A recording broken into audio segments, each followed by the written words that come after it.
Hi, Clif Briscoe. I'm back again.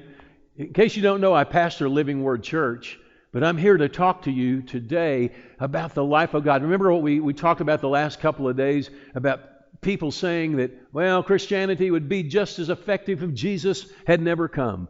What that means that they believe that Christianity is just a set of rules and ideas. But what was lost in the garden was much more than that. The life of God, the glory of God, the power of God left them so much so that they looked at one another. Adam and Eve looked at one another and said, oh my gosh, you're naked.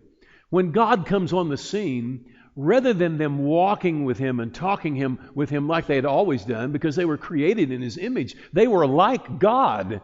And they were created in His image to fellowship and talk and be friends and learn stuff. They were going to learn about good and evil. God was going to tell them about it, but He wanted them to desire His life more than knowledge. And so now what we've got are people just going after knowledge. And Christianity is much more than just knowledge. It's the life of God. So when God comes on the scene, He's looking for Adam and Eve, and He said, where are you? And what are they doing? They're hiding. They're hiding because they know that something has left them, that the power and the glory of God has left them, and they're hiding and they're afraid. And the first thing that God does, it's interesting, the first thing that He does is He sheds blood. He sheds the blood of an animal. And how would you like to be Adam and Eve at that moment? When they realized what they had done, the dastardly, overwhelming thing that they had done, capsized the love of God, cast off the life of God, just cast it off as if it were nothing.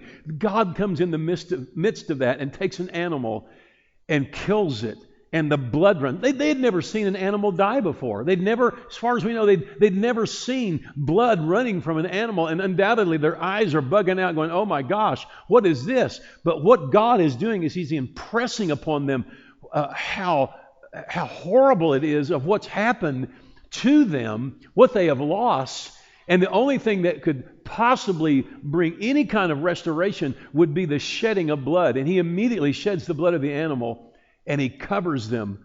He covers them with the skin. He clothes them because they were naked.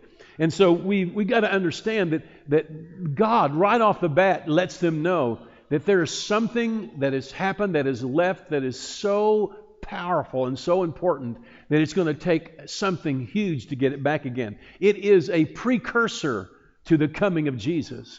It is something that is telling us that there's coming a day that someone else is going to come and restore to us what we have lost. And so Jesus is not just about giving us some good ideas. He's about giving us the life and restoring the life and the power of God. Well, my time's gone. I'll be back here tomorrow. Don't you miss it.